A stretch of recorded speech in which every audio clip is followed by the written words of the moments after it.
कि मैं बता नहीं सकता मैंने तुम्हें कितना मिस किया। I am very happy that you are back. मैं भी तुम्हें बहुत मिस करती थी। ऐसा लगता था कि मैं सब कुछ छोड़ छाड़ के बस सिर्फ तुम्हारे पास आ जाऊं, तुम्हारे साथ रहूं। तो अब सब छोड़ दो, चले जाते हैं यहाँ से कहीं दूर, भाग जाते हैं, शादी कर लेते हैं। अतुल प्लीज, मैं अभी तो वापस आई हूँ, मैं घर भी नहीं पहुंची हूँ। एटलीस्ट मुझे थोड़ा सोचने का तो टाइम दो। राखी और कितना सोचोगे? अतुल प्लीज, तुम सब जानते हो मैं सब कुछ छोड़ के ऐसे नहीं आ सकती। एक काम करो, गाड़ी थोड़ा घर से दूर रुकवा देना। मैं नहीं चाहती कि पापा हमें साथ में देखें और फिर कोई तमाशा हो। हाँ हाँ ठीक है।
ओए होए होए होए, तुसी किन्ने सोने लग रहे हो इतने दिनों बाद।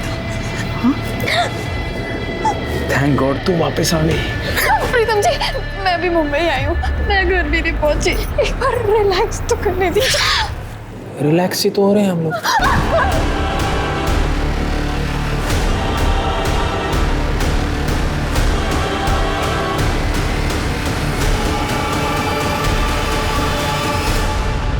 एक बात जो हम अक्सर सुनते हैं कि आजकल महिलाएं मर्दों के साथ कंधे से कंधा मिलाकर आगे बढ़ रही हैं। काफी हद तक ये बात सही है, पर आज भी दुनिया की ये आधी आबादी, हिंदुस्तान की ज्यादातर औरतें अपने ऊपर होने वाले अत्याचार के खिलाफ आवाज नहीं उठा पाती। और इस समस्या को समझने के लिए आज क्राइम पेट्रोल में हमारे साथ है मीडिया का एक जाना माना और चर्चित चेहरा। नमस्कार, आदाब, सत श्री अकाल। मैं शम्स ताहिर खान, बिल्कुल सही कहा। अफसोस और परेशानी की बात यह है कि जो क्राइम रिपोर्ट नहीं हो रहे उनकी तादाद कहीं ज्यादा है। अब सवाल है कि इसका मतलब क्या है? तो इसका मतलब साफ कि कहीं ना कहीं समाज और व्यवस्था के तौर पर हम पूरी तरह से फेल हो रहे हैं। न हम क्राइम को रोक पा रहे हैं और न ही विक्टिम को सामने आने का हौसला दे रहे हैं, बल्कि उल्टा उनके साथ शोषण हो रहा है, शारीरिक तौर पर, मानसिक तौर पर या फिर आर्थिक तौर पर। 1 साल बाद इंडिया वापस आई और ऐसे स्वागत किया मेरा। समझ के क्या रखा है मुझे? इंसान हूं, जानवर नहीं।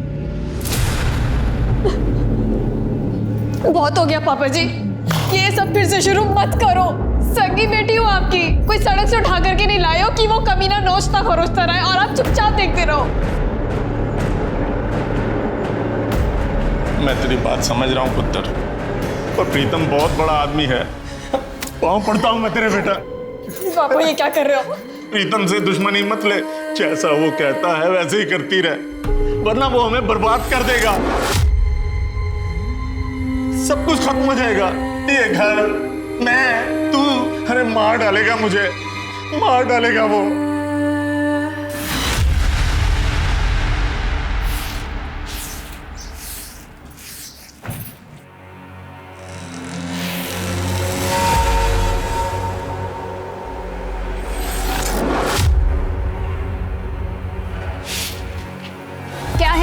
क्या चाहिए?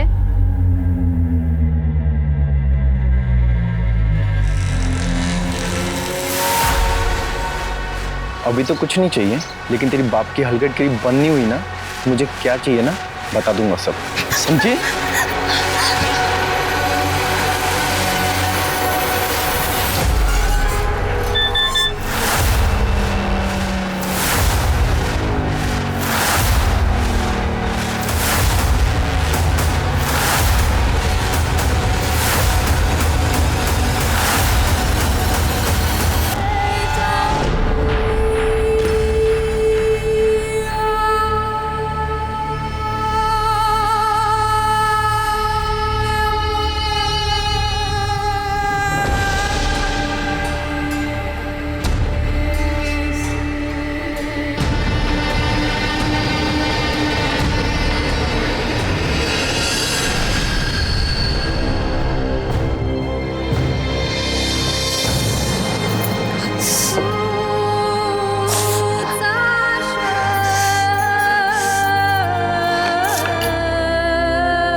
पुत्र, रोटी तैयार हो गई?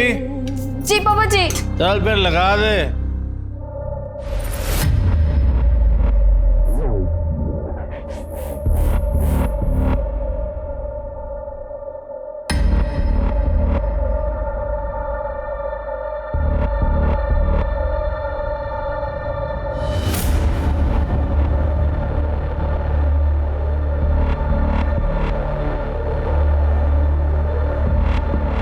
और राखी पुत्र, हाँ पापा जी।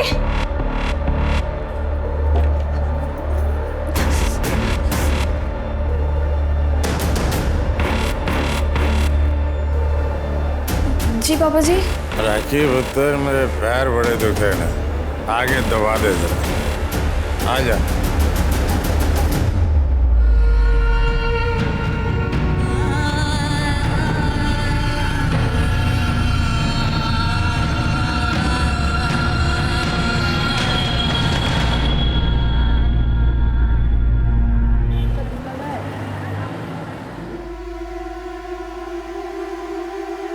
कॉफी।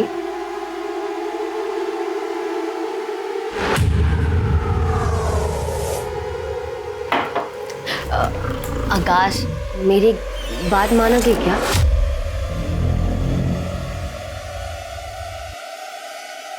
वो मैं सोच रही थी कि क्यों ना हम एक बच्चा अडॉप्ट कर ले। मतलब मैंने यहाँ अनाथ आश्रम में बात की और आकाश, मेरी बात तो मिल गया जवाब। बच्चा अडॉप्ट कर लेते हैं।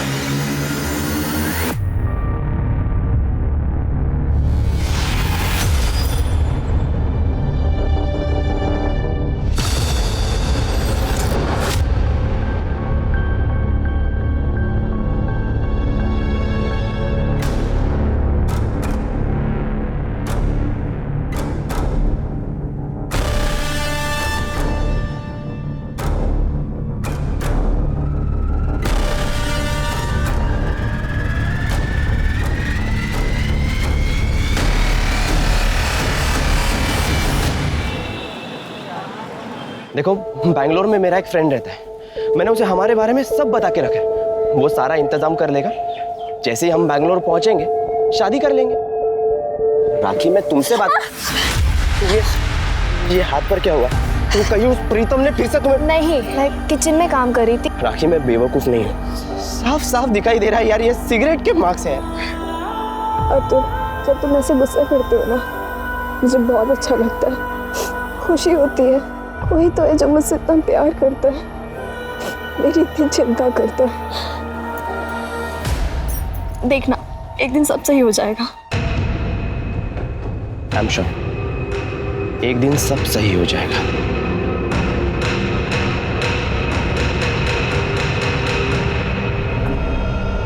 कुछ करना पड़ेगा? मतलब क्या करने वाले हो तुम? मुझे नहीं पता मैं क्या करूंगा। बहुत सह लिया राखी ने। उसके बाप को और उस कमीने प्रीतम को उसे और टॉर्चर नहीं करने दूंगा। मैं उसे उस नरक से बाहर निकाल के रहूंगा। भाई, अब आप ही कुछ करो। इस मैटर को जल्द से जल्द खत्म करना होगा।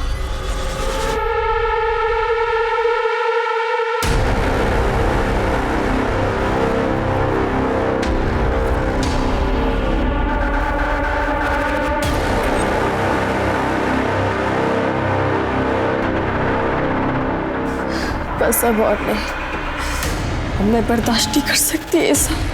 आज ये कहानी खत्म कर दूंगी।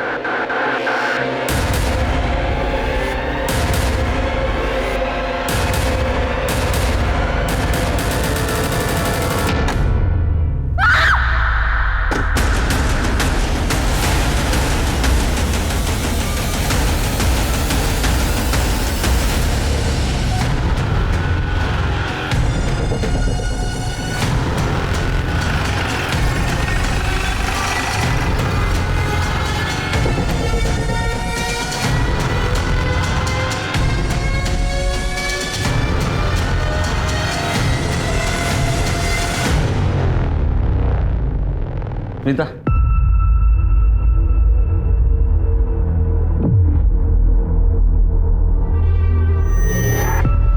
सर, लगता है किसी चाकू से वार किया गया।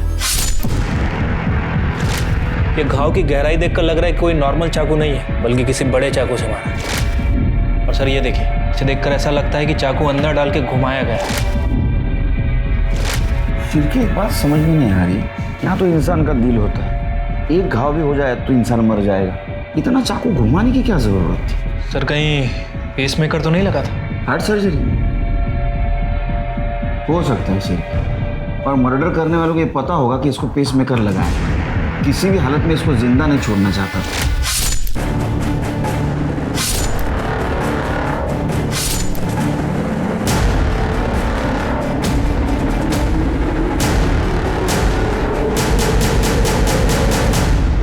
बॉडी को पोस्टमार्टम के लिए भेज दो। कर दे सर। चेक करो मर्डर वेपन मिलता है।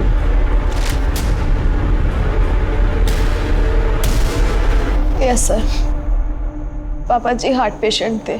कुछ साल पहले उनकी हार्ट सर्जरी हुई थी, पेसमेकर डाला गया था। घर में तुम्हारे और पापा जी के अलावा कौन कौन रहता है? सिर्फ मैं और पापा जी। 2 बड़ी बहनें हैं, उनकी शादी हो चुकी है। जब मर्डर हुआ तब तुम कहाँ थी? मुझे नहीं पता सर कब हुआ। जब मैं दोपहर अपने बॉयफ्रेंड अतुल से मिलने गई तब पापा जी हॉल में बैठ के टीवी देख रहे थे। फिर जब मैं शाम को वापस आई तो उनके बेडरूम का दरवाज़ा बंद था, तो सोचा वो सो रहे होंगे। उसके बाद मैं अपने रूम में चली गई।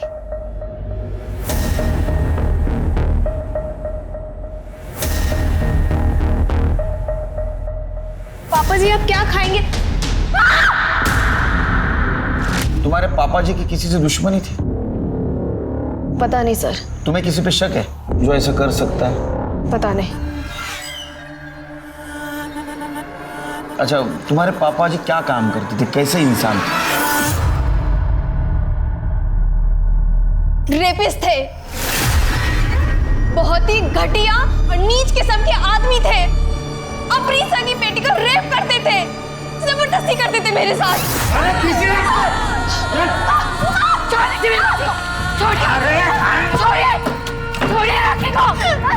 पापा जी छोड़ दीजिए। मम्मी पापा जी, पापा जी।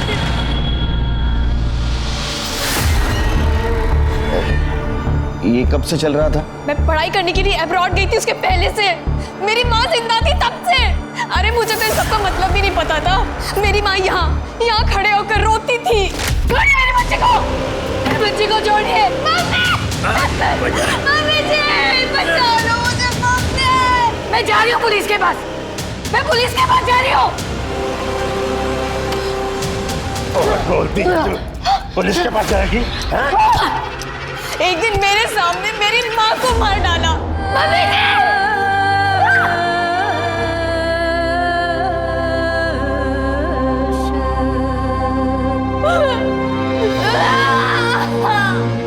और पूरी दुनिया में बताया कि वो अपने आप मर गई। नेचर डेथ थी। तुमने उसी वक्त कंप्लेंट क्यों नहीं की? सर मैं उस दिन खुद सदमे में थी। मुझे तो समझ में भी नहीं आ रहा था कि ये सब क्या हो रहा है। तुम्हारे साथ इतना सब कुछ हो तो तुम्हारे पास भी उनके मर्डर का मोटिव है। मुझ में अगर इतनी हिम्मत होती तो मैं उसी दिन उस आदमी को मार देती जिस दिन उसने मेरी माँ को मारा था। इस तरह मैं यहाँ नर्क में नहीं रह रही होती। सर पे क्या हुआ? सर वो मैं बाथरूम में गिर गई थी। केस जब तक सॉल्व नहीं होता तब तक शहर छोड़ के नहीं जाता। मुंबई महानगरी अपने जज्बे के साथ साथ महिलाओं की सुरक्षा और आजादी के लिए भी मशहूर है। यहाँ महिलाएं खुद को सुरक्षित और आजाद महसूस करती हैं, लेकिन राखी के साथ ऐसा नहीं था। वो खुद को सुरक्षित महसूस नहीं कर पा रही। 2018 की एनसीआरबी की एक रिपोर्ट के मुताबिक रेप के 94% मामलों में अपने शामिल होते हैं। इनमें घर के लोग, पड़ोसी, रिश्तेदार, स्कूल, कॉलेज, यहाँ तक के दफ्तर के लोग होते हैं।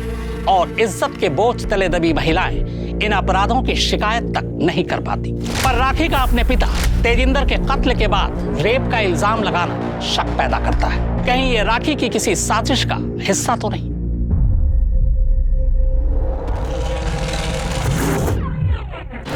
मिस्टर रोहित, डिवोर्स लेने के लिए ये फोटो ही काफी है। आपकी वाइफ का आपके साथ धोखा और बेवफाई को बेस बनाकर हम डिवोर्स फाइल करेंगे। इसमें मुझे तो कोई नुकसान नहीं उठाना पड़ेगा ना? देखते हैं उसका वकील कोर्ट में क्या कहता है। इतनी आसानी से नहीं जाने दूंगा उसे। मुझे डीएनए टेस्ट की परमिशन मिल सकती है? डीएनए टेस्ट की परमिशन? क्यों?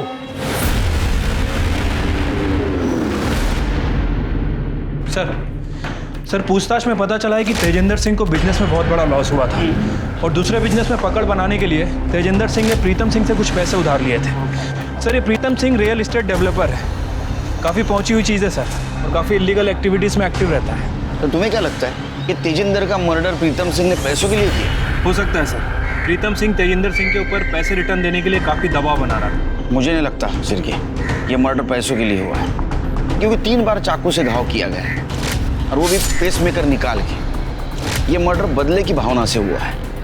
ऐसा भी हो सकता है सर। वैसे सर एक और इंटरेस्टिंग बात पता चली है, तेजिंदर सिंह की बेटी राखी ये प्रीतम सिंह के टच में थी। जब वो अब्रॉड में थी तब प्रीतम सिंह से मैसेज में बात किया करती थी, फ़ोन भी किया करती थी। प्रीतम सिंह भी कभी कभी उसे फ़ोन किया करता था, और जब वो इंडिया आ गई तब दोनों की लगातार बातें होने लगी। क्या तेजी का मर्डर हो गया?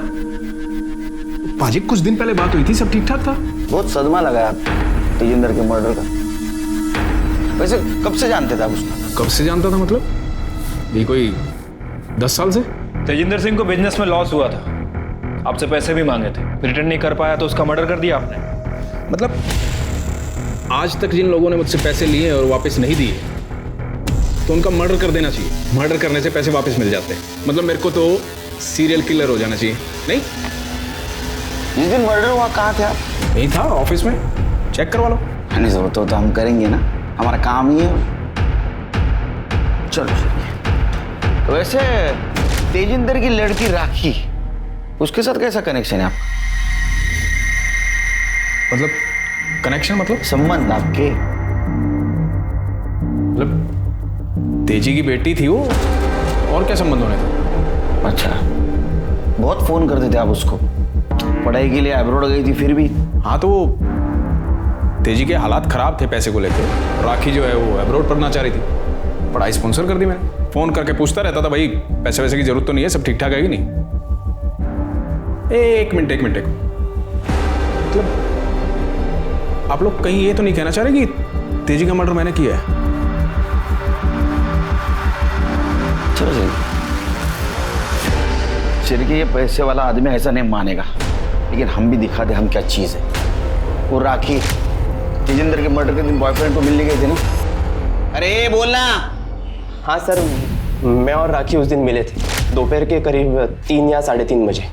फिर 4 बजे वो अपने घर चली गई। और तेजी अंकल ने तो मुझे कभी पसंद ही नहीं किया, वो हमेशा से हमारे अफेयर के अगेंस्ट थे। तो ऐसा क्या किया था तूने? वो तेरे को पसंद नहीं करते थे और तेरे को पसंद नहीं करते थे इसलिए उनका मर्डर कर दिया? नहीं सर, मैंने ऐसा कुछ भी नहीं किया।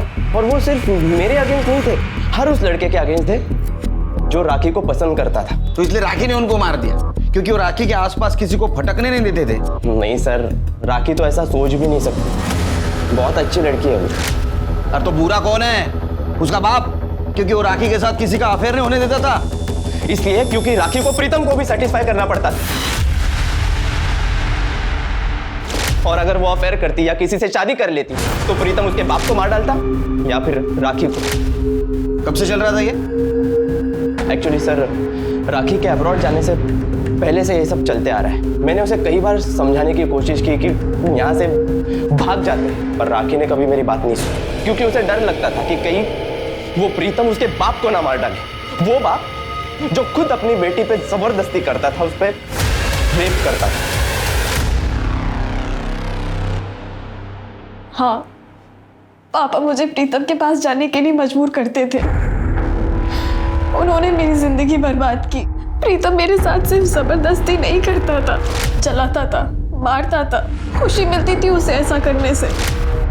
तुम्हारे अकॉर्डिंग तुम्हारे पापा की वजह से तुम प्रीतम सिंह के पास जाती थी। वैसे तुम तुम्हारे पापा से कितनी नफरत करती थी ये मालूम है? मुझे लगता है इस नफरत की वजह से तुमने तुम्हारे पापा का मर्डर किया। मैं आपको बता चुकी हूँ, मैंने उन्हें नहीं मारा है। फिर किसने मारा? प्रीतम ने? नहीं जानती किसने मारा। हो सकता है योगेश ने मारा। योगेश कौन? हमारा पड़ोसी मीनल सुरवे का बेटा। योगेश को उसके माँ और मेरे पापा के बारे में पता चल गया था। अफेयर के बारे में? अफेयर नहीं, सिर्फ फिजिकल रिलेशन था। उस दिन जब आपने मेरी सर की चोट के बारे में पूछा था, वो योगेश ने मारा था, धमकी दी थी मुझे।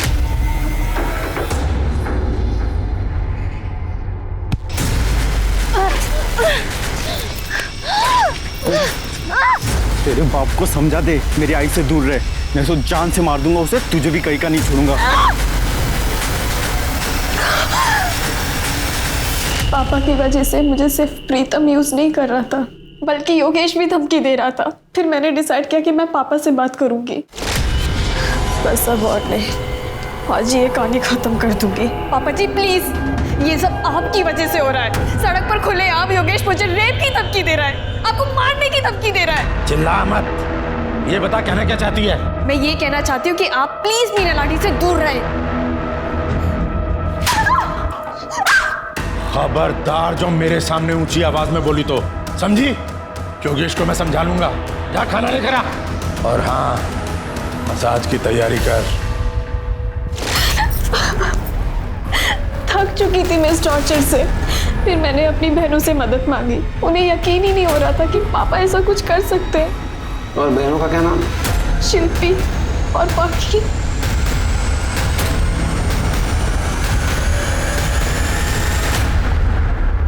सर, मैं हम 3 बहनों में सबसे बड़ी हूँ और मुझे पूरा यकीन है हमारे पापा जी राखी के साथ ऐसे नहीं कर सकते।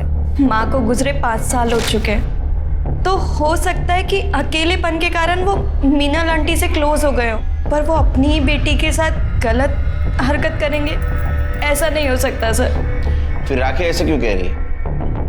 सर शायद वो क्योंकि अतुल के अगेंस्ट थे, वो उससे बिल्कुल पसंद नहीं करते थे। मुझे अच्छे से याद है, उन्होंने हमारे सामने उसे समझाया था अतुल सही लड़का नहीं है, वो उसकी जिंदगी बर्बाद कर देगा। राखी सैनी ने अपने पिता पर शारीरिक शोषण का इल्जाम लगाया, जिसे खुद उसकी अपनी दोनों सगी बहनों शिल्पी और पाखी ने पुलिस पूछताछ में खारिज कर दिया। अब इनमें से कौन सच कह रहा है और कौन झूठ, इसकी तफ्तीश जारी है। पर मेरे तजुर्बे में एक और बात आई है इस केस को लेकर। कहीं राखी की बहनें अपनी इज्जत बचाने के लिए झूठ तो नहीं बोल रही। कयास कई है, लेकिन सच सामने आना भी बाकी है।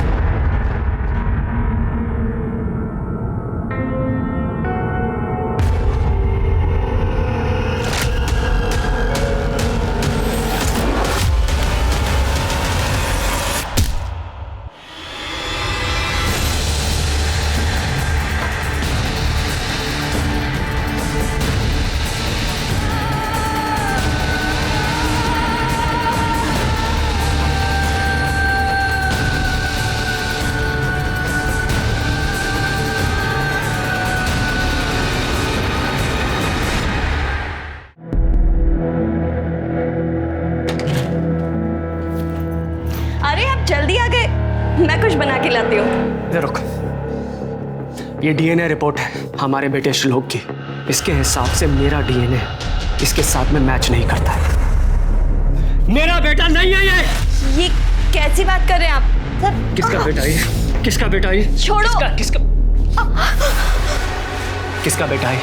उस बिल्डर प्रीतम सिंह का ना?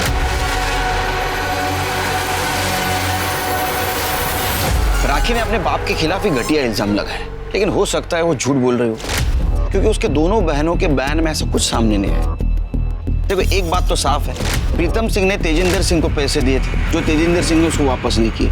इतना ही नहीं, तो प्रीतम सिंह ने उसके लड़की की स्टडी स्पॉन्सर की थी, वो भी अब्रॉड में। हो सकता है इस पैसों की भरपाई के लिए ये तेजिंदर सिंह अपने बेटी को उसके पास भेजता हो, और इसका बदला लेने के लिए राखी ने अपने बाप का ही मर्डर किया और हमें गुमराह करने के लिए उसके ऊपर रेप का इल्जाम लगाया। हो सकता है सर। सर, तेजिंदर सिंह की PM report. Sir, PM report के मुताबिक तेजिंदर सिंह की मौत शाम 3 बजे से 5 बजे के बीच में हुई। बहुत ज़्यादा खून बहने की वजह से उसकी मौत हुई है सर। बॉडी पर 4 बार किसी चाकू से वार किया गया और बॉडी में से पेसमेकर निकाला गया है सर। और सर, फॉरेंसिक रिपोर्ट के मुताबिक उसकी बॉडी पर जिस चाकू से वार किया गया वो नॉर्मल किचन नाइफ नहीं था सर, बल्कि बहुत बड़ा चाकू था। हो सकता है सिर के नाइफ सेट में से किसी बड़े चाकू का इस्तेमाल किया होगा। लेकिन सर तेजिंदर के घर पे तो हमें कोई नाइफ सेट मिला ही नहीं। तो फिर भी एक काम करो, ये तेजिंदर सिंह के घर के आसपास जितनी भी दुकान है वहाँ पूछताछ करो। हाल ही में किसी ने नाइफ सेट या बड़ा चाकू खरीदा है क्या? सर तेजिंदर का जिस दिन मर्डर हुआ, योगेश सुरभे को तेजिंदर के पड़ोसी ने चाकू के साथ उसके घर के पास देखा था। सर आई शपथ, मैंने तेजिंदर को नहीं मारा सर। अरे रिस्पेक्ट करना सीख, तेरे बाप की उम्र के थे ना वो, नाम से बुलाता उनको। ये सच बोल रहा है सर, मेरा बेटा ऐसा काम कर ही नहीं सकता।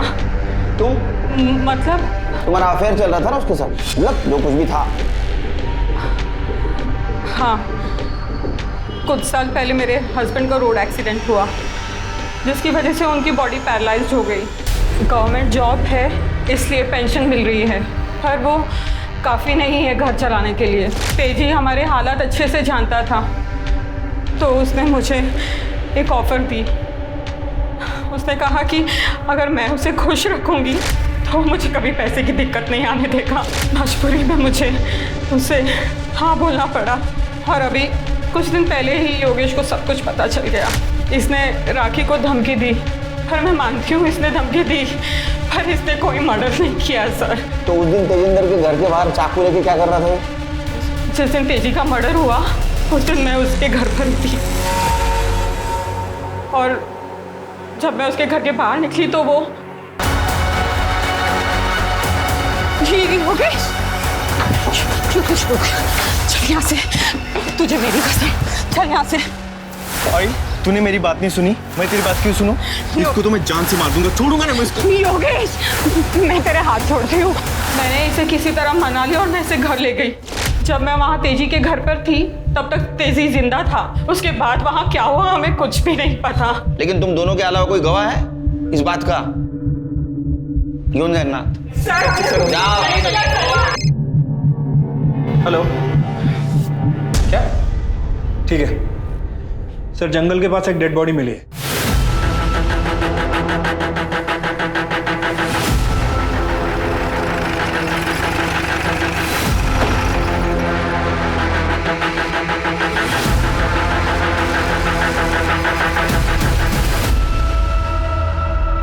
अरे ये तो राखी है शिरके।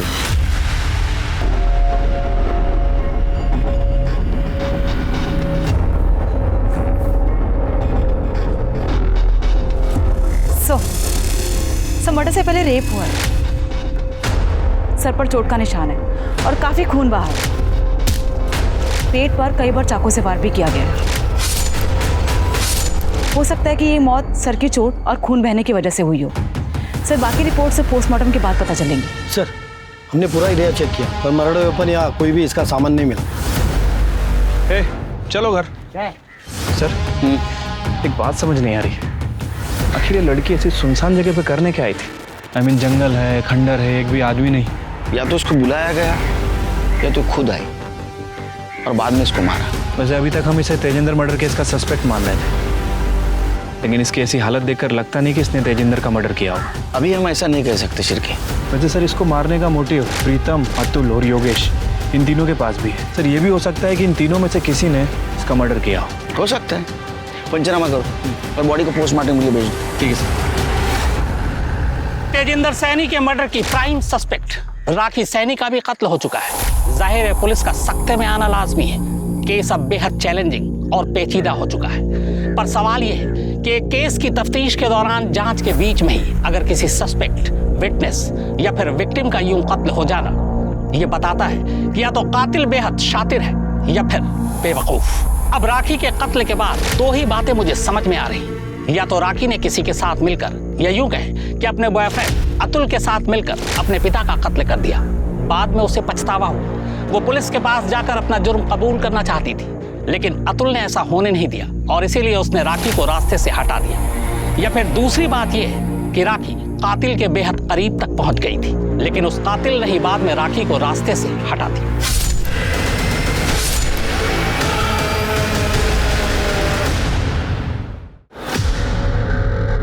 किसने किया आपके साथ ये?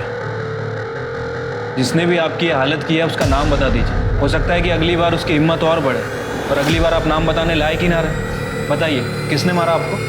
प्रीतम के गुंडों ने। कौन? प्रीतम सिंह, वो बिल्डर। लेकिन उसने आपको क्यों पिटवाया? मेरी बीवी पाखी का उसके साथ में चक्कर चल रहा है।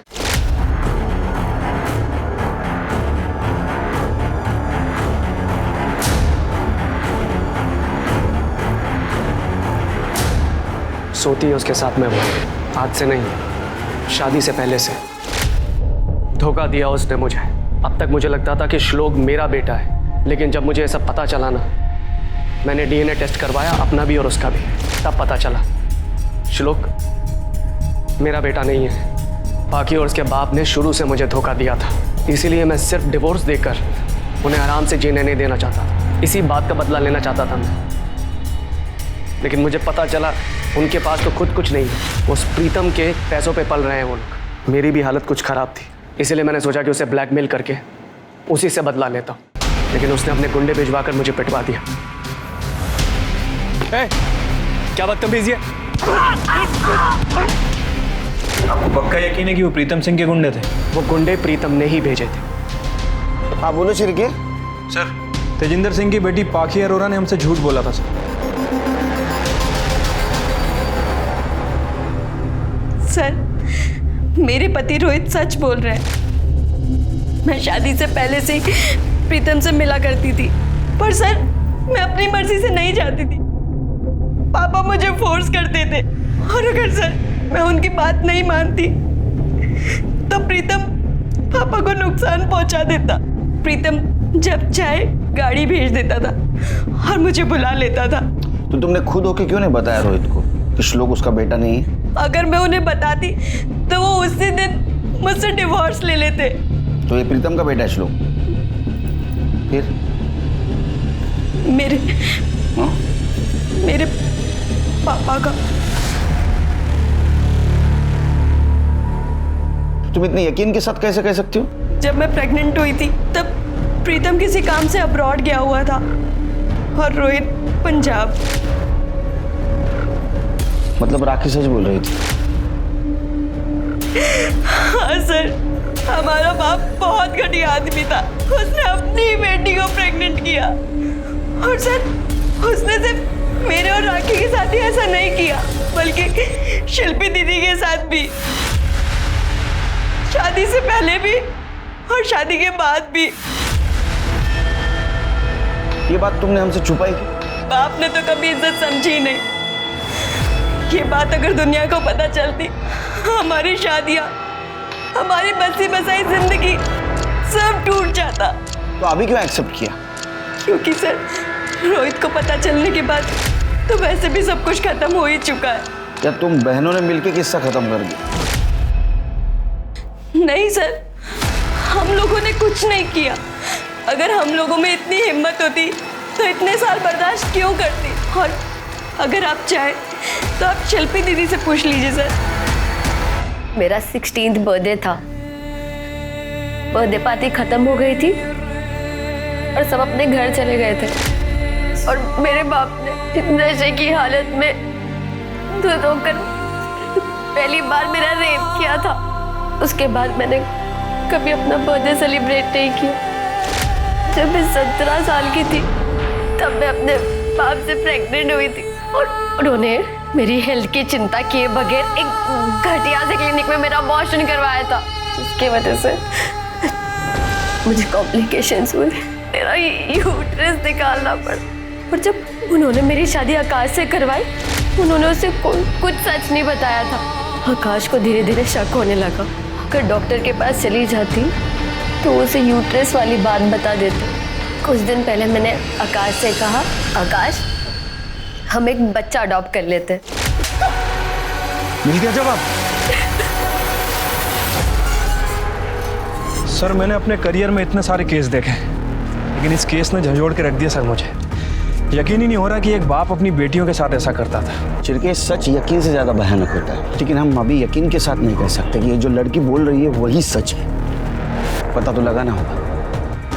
तृप्ति, तब तक एक काम कर, शिल्पी, पाखी, आकाश, रोहित, अतुल और योगेश, इन सबके कॉल डिटेल्स और मोबाइल लोकेशन निकलवा। चिरके, जब तक डिटेल्स आते हैं इस प्रीतम सिंह से बात करते हैं। हाँ जी, बैठिए आप ही का ऑफिस है, बैठिए। हाँ भाई छोटू, और लस्सी लेके आ मलाई मार के। बैठिए। अरे नको नको, लस्सी बिस्सी का ही नको। वो लस्सी की वसूली में हमसे क्या मांगोगे कुछ पता नहीं। इंस्पेक्टर, मैं एक नहीं 1000 औरतों के साथ सोया, शौक है जी मेरा, पर आज तक किसी के साथ कोई जबरदस्ती नहीं की। तेजी ने मुझसे पैसे लिए थे जो वापस नहीं दिए, तो उसने खुद से अपनी तीनों बेटियों को मेरे पास भेजा। अब जी पैसे नहीं मिल रहे तो कुछ ना कुछ तो मिलना चाहिए ना।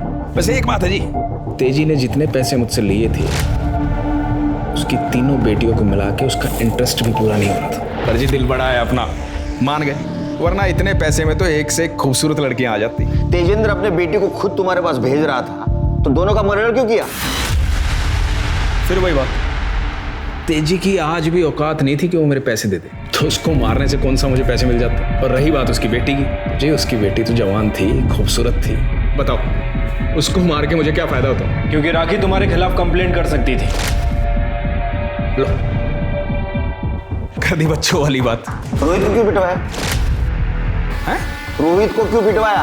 रोहित को मैंने पिटवाया? बल्कि रोहित मेरे को ब्लैकमेल कर रहा था, और आपको सवाल जवाब तो उससे पूछने चाहिए, बल्कि उसको अरेस्ट करना चाहिए।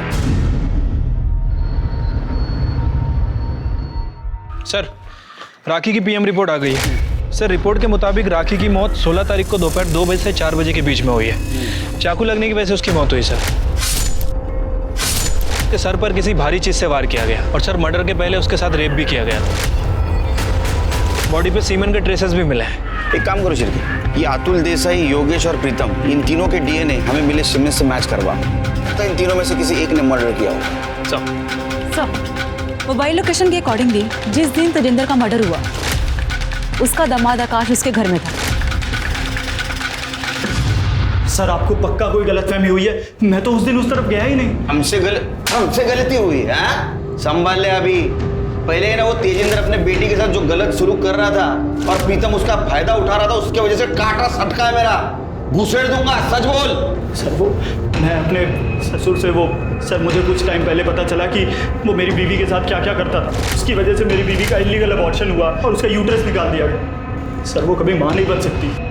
मैं वहाँ गया था, उसको बोला कि मैं उसे जेल में ले जाऊँगा, उसको धमकी दी। फिर वो मेरे आगे हाथ पैर जोड़ने लगा और मुझे मुंह बंद रखने के लिए कहा, और बोला कि अगर मैं मुंह बंद रखूँगा तो मुझे 50,000 रुपये देंगे।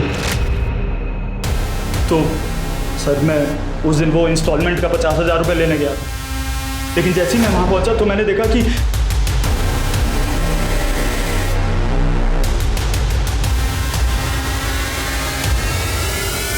दिखा दी अपनी शराफत।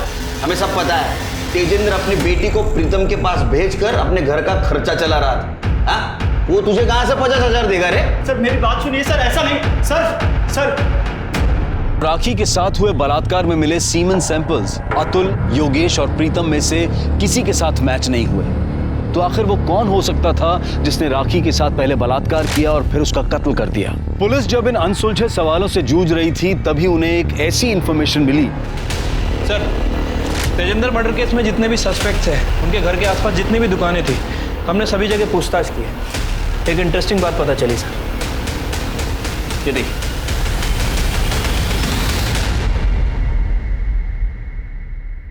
बुरखा पहन के कटलरी के शॉप से चाकू खरीदने का प्लानिंग बहुत अच्छा था।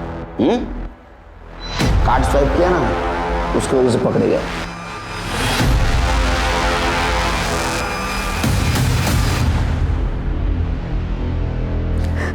सर, कुछ दिन पहले मुझे पापा जी का कॉल आया था।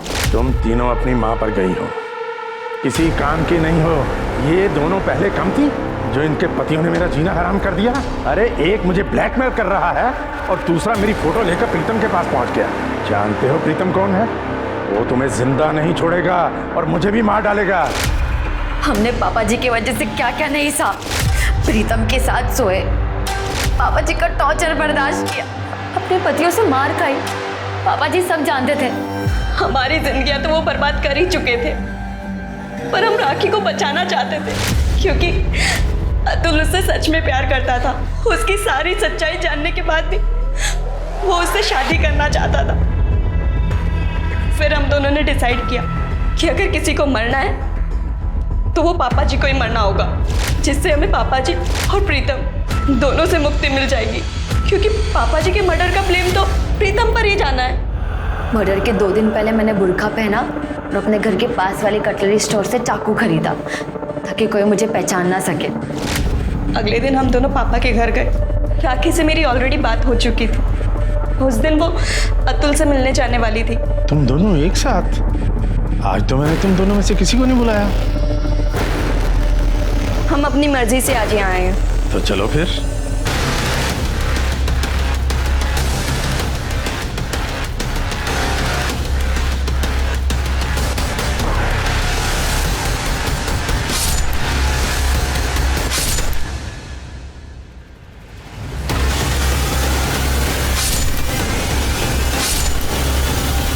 जिस बेड से हमारी बर्बादी की कहानी शुरू हुई थी उसी बेड पर हमने खत्म कर दी।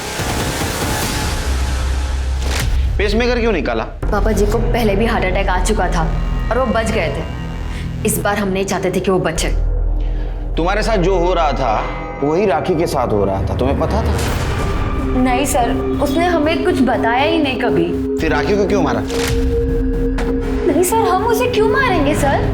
बल्कि सर वो तो हम दोनों की तरह इस नर्क में जी रही थी। तेजिंदर सिंह के मर्डर केस में अरेस्ट करो, चार्जशीट दाखिल करो। आखिरकार पाकी और साक्षी के सब्र का बांध टूट गया। दोनों ने अपने बाप को उसके अंजाम तक पहुंचा दिया। विक्टिम से दोनों बहनें अब कल्प्रिट बन चुकी थी। तीनों बहनों का बाप लगातार शोषण करता रहा, उन पर जुर्म ढाता रहा, लेकिन तीनों खामोश रही। यहां तक कि प्रीतम सैनी नाम के घिनौने शख्स के हाथों भी तीनों को बेच दिया, पर फिर भी तीनों खामोश रही। क्यों इन तीनों बहनों ने कभी पुलिस के पास जाने की कोशिश नहीं की? ये एक बड़ा सवाल है जिसका जवाब मिलना चाहिए। मैंने जितनी भी रेप विक्टिम से बात करने की कोशिश की या बात की, उन सब का एक ही डर था, लोगों की नजरें। एक महिला पर कितना जुल्म होता है जब उसके साथ रेप होता है, इसका अंदाजा हम लोग शायद ही लगा सकते हैं। ऊपर से जब वो पुलिस के पास जाती है तो हम उसका सहारा बनने की बजाय उल्टे उसका कैरेक्टर असैसिनेशन करने लगते हैं। हमेशा रेप विक्टिम में ही गलतियां ढूंढने लगते हैं। यह हमारी सोच है, ये पुरुष प्रधान समाज की सोच है, और जब तक ये सोच नहीं बदलेगी इस तरह की चीजें नहीं थमेंगी। सर जहाँ राखी की बॉडी मिली वहाँ 1 नंबर एक्टिव था। सर ये है वो नंबर।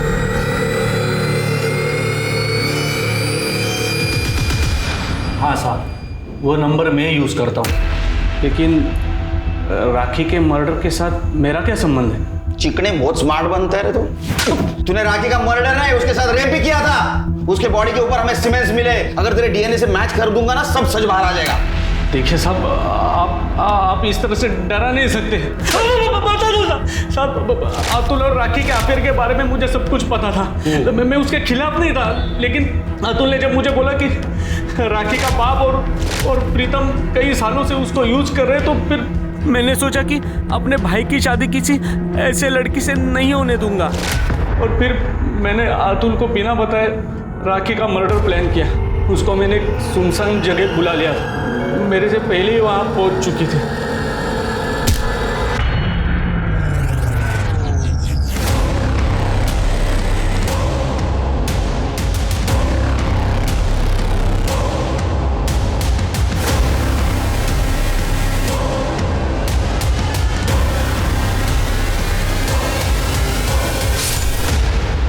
वाह, तू महान है, मर्द है। हाँ शिरके, राखी का मर्डर और रेप केस में चार्जशीट दाखिल करो इसके खिलाफ। अब मैं अनूप सोनी आपसे विदा लेता हूं। फिर मुलाकात होगी क्राइम पेट्रोल सतर्क में एक और नए केस के साथ और उस पर हमारे एक्सपर्ट के विश्लेषण के साथ।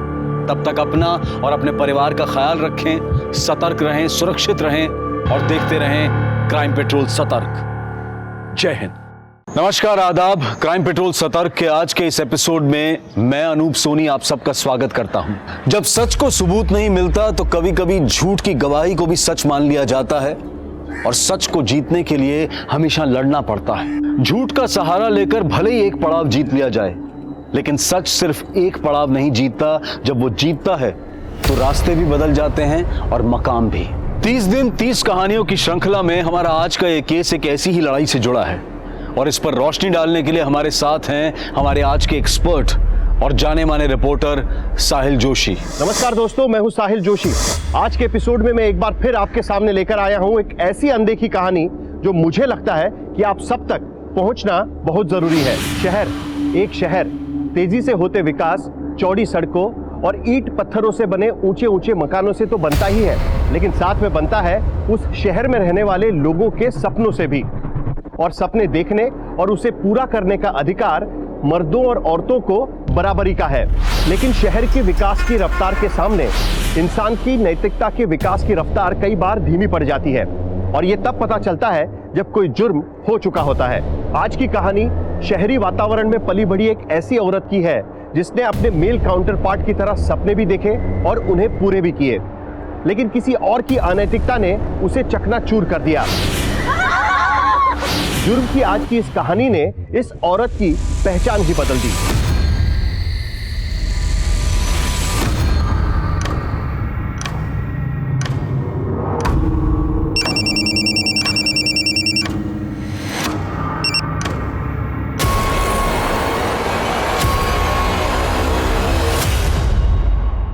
जिंदगी में इम्तिहानों का दौर कभी नहीं थमता, लेकिन यह इम्तिहान अजीब था।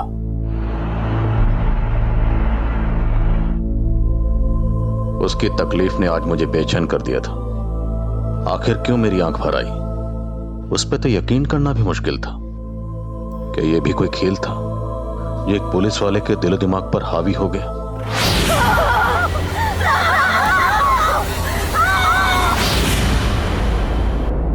मैं ये क्या देख रहा था? वो मंजर झूठा था या सच मुझे धुंधला नजर आ रहा था?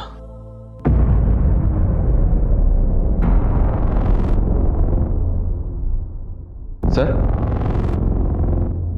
आप इस वक्त यहां? क्या हुआ? आजकल हर वक्त एक घुटन महसूस होती है। ऐसा लगता है जैसे कहीं चैन नहीं। ऐसा महसूस होता है कहीं कोई रोशनदान नहीं है जहां से चैन की सांस ले पाऊं। समझ गया सर।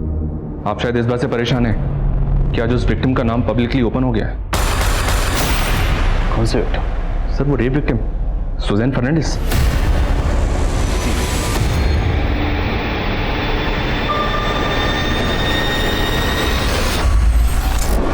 Good evening India. आप सुन रहे हैं मुट्ठी भर शाम आपकी सुजैन के साथ।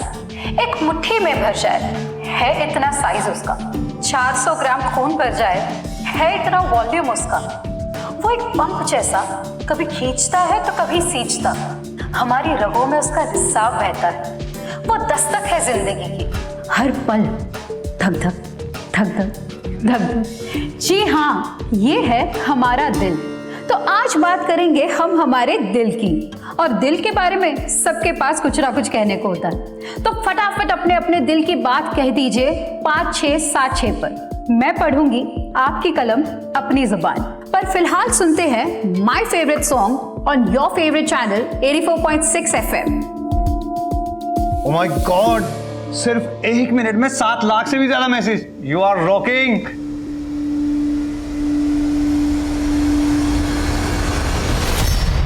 अनुलिपा, नेक्स्ट स्लॉट तुम्हारा है। एक काम करो, अपने शो को 5 मिनट डिले करो। सिर्फ 5 मिनट ही क्यों, मेरा पूरा स्लॉट दे दीजिए। Oh come on Anu, don't be sarcastic।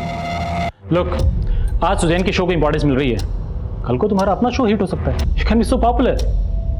यूं समझो कि ये एक्स्ट्रा 5 मिनट में प्रिपेयर करने को मिल रहे हैं। कुछ ऐसा करके दिखाओ कि रेटिंग्स के मामले में सुजैन को ही पीछे छोड़ दो। या ओहो, आज तो ऐसे लग रहा है कि जैसे हम 140 करोड़ इंडियंस के दिल एक साथ धड़क रहे। धक धक धक धक, बीप बीप बीप बीप। इतने ज्यादा मैसेजेस जो भेज। ओह गॉड, इसी टाइम में बिजली जाती है। छोड़ो ना ये बात, ये रेडियो वीडियो को छोड़ो। एक काम करते हैं, हम लोग है ना आज मूवी देखने चलते हैं। हाँ चलते हैं। यस, चलो चलो चलो चलो चलो। तुम्हारा तो पैकेज भी अच्छा है और यहाँ रोज रोज ओवर टाइम करने के बाद भी इंसेंटिव नहीं मिलता। सोच रहा हूँ अगर ऐसे ही चलता रहा ना तो दूसरा लेडी ज्वाइन कर लूंगा। नो, तू जोड़ी तोड़ने की बात मत कर। अच्छा, मैं तेरे इंसेंटिव की बात करती हूँ विश्वास से। Thank you. ले देवदास, आ गई तेरी मंजिल। चलो bye, good night. Good night.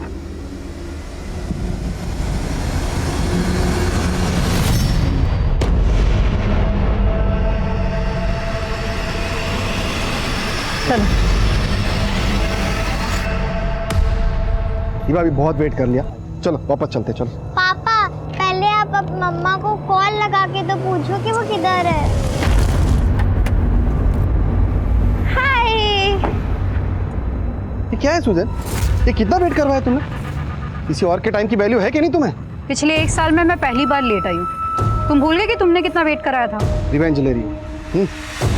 पहले मेरी बेटी को छीन लिया और अब डेविड, हमने डिसाइड किया था कि मीवा के सामने ये सब नहीं डिस्कस करेंगे। चलो ये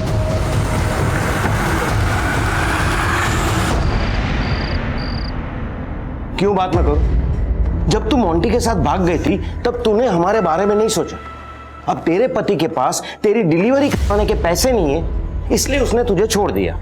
पापा, उसने मुझे छोड़ा नहीं है, वो प्रॉब्लम में है। और अगर इतना ही बोझ बन रही हो ना आप पे, तो ठीक है, चली जाती हूँ यहाँ से। लिली, ऐसे मत बोल बेटा। और स्टीवन, तुम कुछ भी बोल देते हो। इसकी हालत देखी है तुमने? अरे गुड इवनिंग बेटा, गुड इवनिंग। गुड इवनिंग बेटा, good evening. Good evening lily aunty. तेरे लिए एक सरप्राइज है, चल दिखा रहा हूँ। आजा आजा। What happened, Mom? नथिंग बेटा, वही रोज की किचकिच, पापा की तुम्हारी लिली से आर्ग्यूमेंट। अच्छा तुम लोग बैठो, मैं अभी आती हूँ। सुजैन, मैं पापा पर अब और बोझ नहीं बनना चाहती। I need your help. Yeah, anything for you. Monty ने एक फ्लैट देखा है, लेकिन उसका बजट थोड़ा एक्स्ट्रा जा रहा है। तुम 10 लाख अरेंज कर सकती हो? वो तुम्हें वापस दे देगा। देखो लिली, तुम तो मोंटी के साथ सेटल होना चाहती हो, पर क्या मोंटी वाकई तुम्हारी परवाह करता है? What do you mean by that? You know, मैंने अभी मोंटी को एक लड़की के साथ पब में जाते हुए देखा। सुजैन, तुम्हें पैसे नहीं देने तो वो बात अलग है, लेकिन मोंटी के बारे में ये सब मत बोलो। मैं जानती हूँ वो ऐसा नहीं है।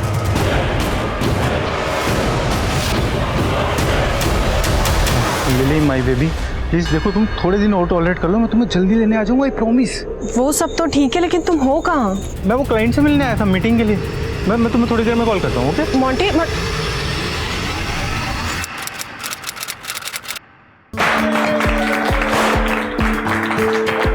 Great job. तुम्हारा शो इतना पॉपुलर हो चुका है कि हर हफ्ते आरएम के रिकॉर्ड्स तोड़ रहा है। And guys, I have a new announcement to make. Suzanne को एक और नए शो के लिए बहुत जल्द मैं एक नया स्लॉट देने वाला हूं।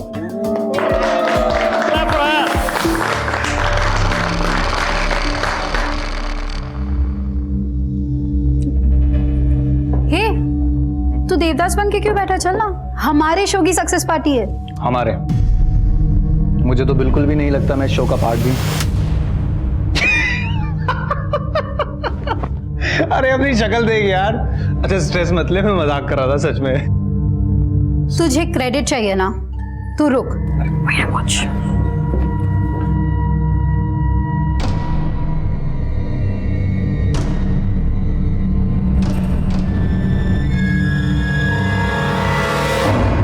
क्यों बेकार में सीन क्रिएट कर रही हो? तुम देखना अब मैं क्या करती हूँ। Mister Biswajit, you will pay for it.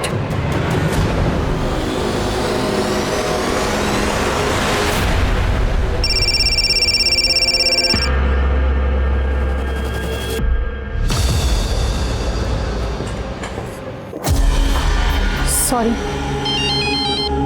मम्मा, आप कब तक आओगे? Eva, I am so sorry बेटा, मैं आपको टाइम नहीं दे पा रही हूँ। पर आपने खाना खाया?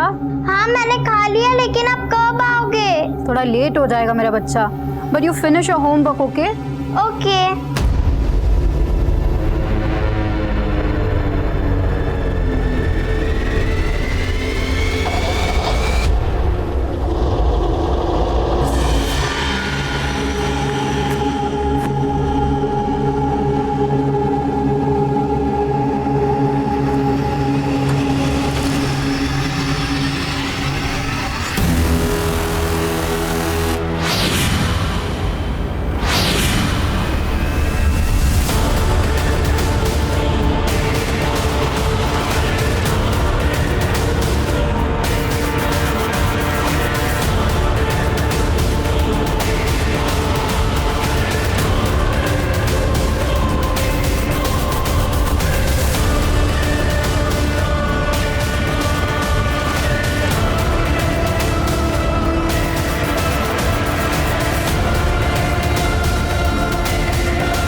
3 बज रहे हैं, अभी तक नहीं आई।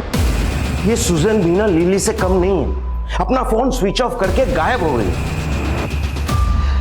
स्टेफन, तुम जरा जाके बाहर चेक करो ना, मुझे कुछ ठीक नहीं लग रहा है। इतनी रात में कहां जाऊं?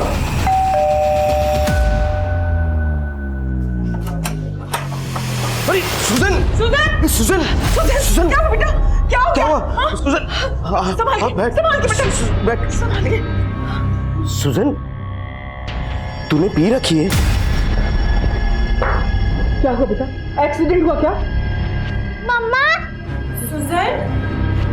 सुनो स्टेफन, इसे हॉस्पिटल लेके चलते हैं। हाँ? No ma'am, fine. First aid please. First add.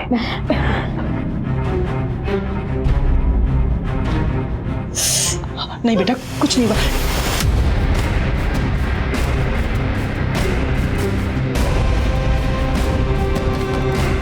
Grandpa, mamma. ये घाव एक्सीडेंट के नहीं है सुजैन। हुआ क्या है तुम्हारे साथ? I'm fine, Lily. Just let me sleep.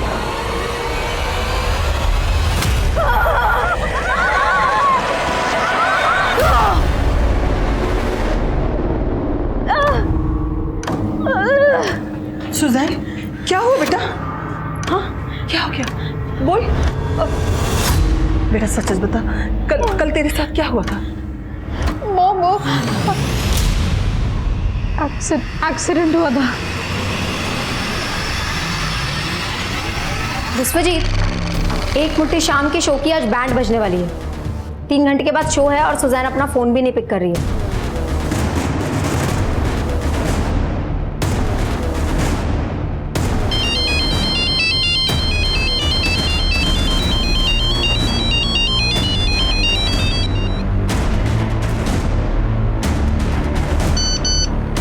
फरेब, टुडेज टाइटल कुछ सोचा है? एक मुट्ठी शाम करनी पड़ेगी किसी और के नाम। एक मुट्ठी शाम हो सकती है अरोलिपा के भी नाम। नो, इस स्लॉट के तुरंत बाद तुम्हारा अपना स्लॉट है। We can't take chance. I think इस वक्त महक is the right choice.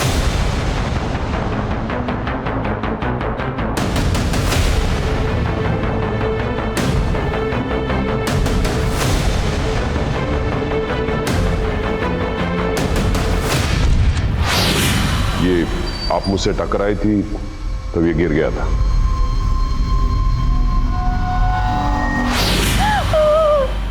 What happened, Mama? Nothing, बेटा।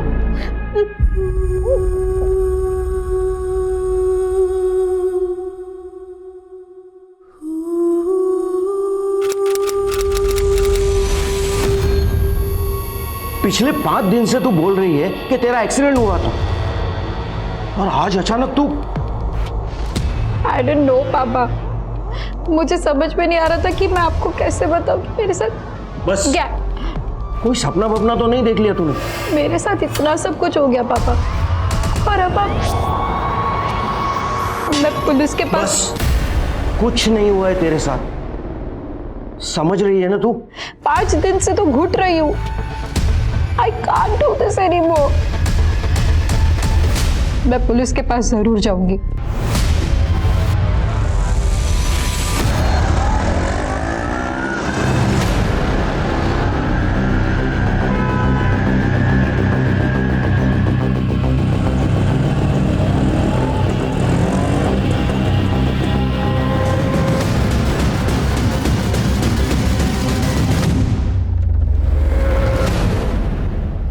पाँच दिन पहले आपका गैंगरेप हुआ, लेकिन आप आज आई हैं। सब मुझे तो लगा था कि मैं शायद यहाँ कभी भी नहीं आ पाऊँ, लेकिन आज मैंने किसी तरह ये हिम्मत दिखाई। अरे जाने दो मुझे, जाने दो।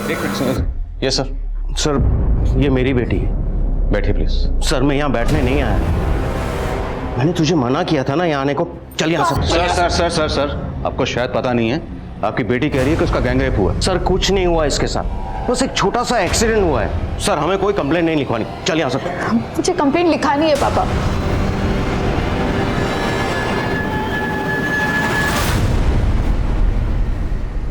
सब मुझे ठीक से तो याद नहीं, लेकिन वो शायद 4 आदमी थे।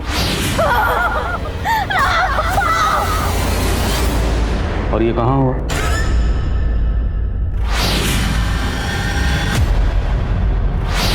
कार में? तो आप उस कार में कैसे पहुंची? उन लोगों ने आपको किडनैप किया था? मुझे ठीक से याद नहीं, उस रात मैं होश में नहीं थी। I was drunk. लेकिन उनमें से एक आदमी मुझे परवानास में मिला था। परवानास? पालन रोड पे एक पब है, उस रात मैं अपनी फ्रेंड के साथ वही गई थी। ये आप मुझसे टकराई थी तब ये गिर गया था। उसके बाद मैंने अपनी फ्रेंड के साथ थोड़ी और ड्रिंक की, और उसके बाद क्या हुआ मुझे कुछ याद नहीं। अच्छा, तो उस हादसे के बाद अब अपने घर कैसे पहुंची? सर, जब मुझे होश आया तो मैं बीच रास्ते में थी। फिर वहां से मैंने किसी तरह एक ऑटो लिया और घर पहुंची। देखिए, आपने आने में बहुत देर कर दी। आपका रेप 5 दिन पहले हुआ। अगर आप उसी दिन आती तो हमारे पास रेपिस्ट का डीएनए होता। अभी आपको कुछ याद भी नहीं है, ना उनके चेहरे याद है, ना नाम याद है, यहाँ तक कि आपको गाड़ी भी नहीं पता कौन सी गाड़ी थी, रंग क्या था, मॉडल क्या था, कुछ भी याद नहीं आपको। तो सर, क्या आप मेरी एफआईआर नहीं लिखेंगे? जरूर लिखेंगे, लेकिन सबसे पहले हमें आपका मेडिकल करवाना होगा।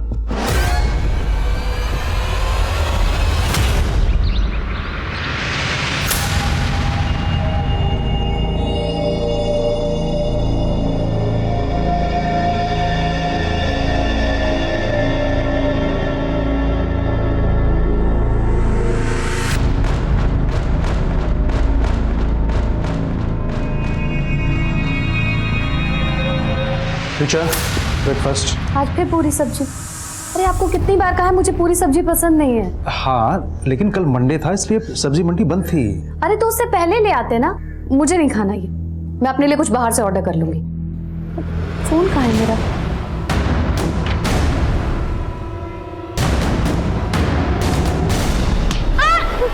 क्या कर रहे हो तुम? हाँ, और कितनी बार बोला मैंने, कितनी बार बोला कि मेरा फोन। बच्चा है, मार क्यों रही है उसे? हरकतें देखी आपने इसकी? और आप तो ऐसे बात करें जैसे उसको कभी डांटा ही नहीं हो आपने।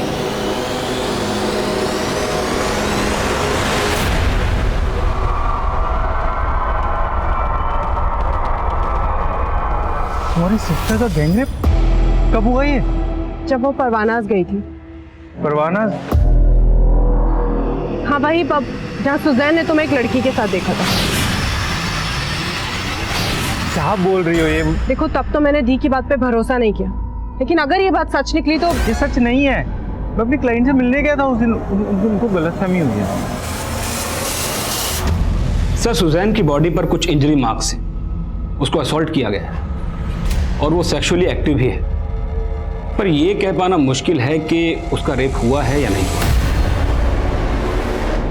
सुजैन फर्नांडिस की मेडिकल रिपोर्ट जो पुलिस के मन में डाउट क्रिएट कर रही है, उसे सपोर्ट कर रही है सुजैन के फादर की स्टेटमेंट। सर, कुछ नहीं हुआ इसके साथ, बस एक छोटा सा एक्सीडेंट हुआ है। लेकिन सुजैन का मेडिकल उसके रेप के 5 दिन के बाद हुआ, तो मुमकिन है कि उसकी मेडिकल रिपोर्ट में रेप के साइन ना हो। लेकिन सवाल यह भी उठता है कि सुजैन जैसी पढ़ी लिखी और समझदार औरत ने अपने एलिज्ड रेप की रिपोर्ट लिखाने में 5 दिन का समय क्यों लगाया? क्या उसे जरा भी अंदाजा नहीं था कि वो कितना कीमती वक्त जाया कर रही थी? उन 5 दिनों में उसके मन में आखिरकार ऐसा क्या चल रहा था? या इन 5 दिनों में कोई ऐसी कहानी गढ़ी गई जिसका वास्तविकता से कोई संबंध नहीं था? ये सारे सवाल सुजैन के रेप के दावों को थोड़ा कमजोर कर देते हैं, लेकिन फिर भी बेनिफिट ऑफ डाउट देकर मामला दर्ज होता है। लेकिन मुझे लगता है कि इन्वेस्टिगेशन की शुरुआत हुई थोड़े अटपटे तरीके से।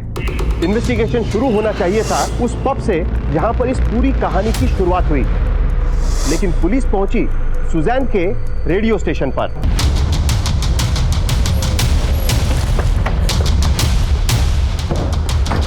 व्हाट?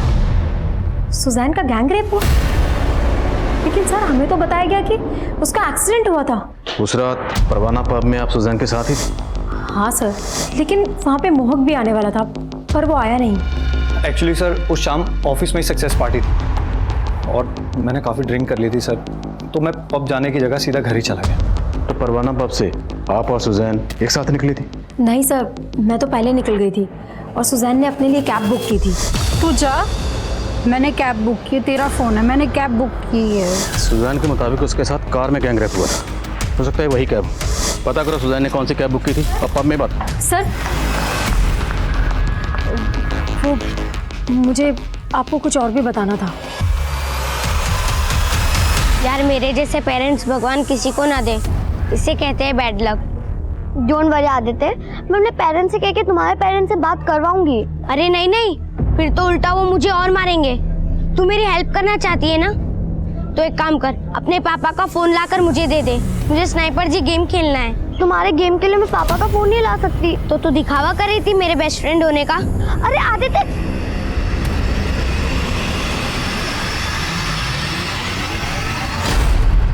सर यहाँ हर रोज़ ना जाने कितने लोग आते हैं, और मैं कैसे बता सकता हूँ ये 6 दिन पहले यहाँ आई थी या नहीं आई थी।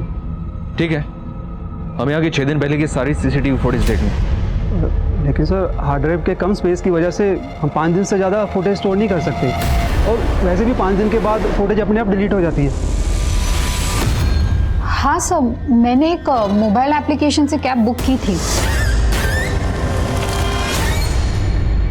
तो ये सब आपके साथ उस कैब में हुआ? I don't remember sir. अच्छा, हमें अनुलिपा ने बताया कि उस शाम आपके और आपके बॉस विश्वजीत के बीच में कुछ। तुम मोह की टेंशन मतलब सुजैन, सी तुम ग्रो करोगी तो नेचुरली उसकी भी ग्रोथ होगी। अब हम तुम्हारे नए स्लॉट के कॉन्सेप्ट की बात करें। ओ श्योर। ये स्क्रिप्ट है, जरा पढ़ के बताओ। हेलो फ्रेंड्स, ये रात खुशनसीब है कि आज हम करीब हैं। उन्होंने अपने तकिए से यार व्हाट इज दिस, मुझसे नहीं होगा। I will show you. तकिया तो सिरहाना है, सिहरन तो कहीं और हो रही है। अपनी उंगलियों से जरा पूछिए, मुट्ठी भर रूह किसके लिए तड़प रही है, भटक रही है। बिस्वा, तुम्हारी हिम्मत कैसे हुई मेरे साथ ऐसा करने की?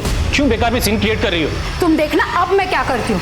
तो ये बात आपने हमें पहले क्यों नहीं बताई? सर मेरे साथ उससे ज्यादा बुरा हुआ है जो मुझे ठीक से याद नहीं। तो आपके साथ जो हुआ, आपको नहीं लगता कि उसमें शायद आपके बॉस विश्वजीत का हाथ हो सकता है?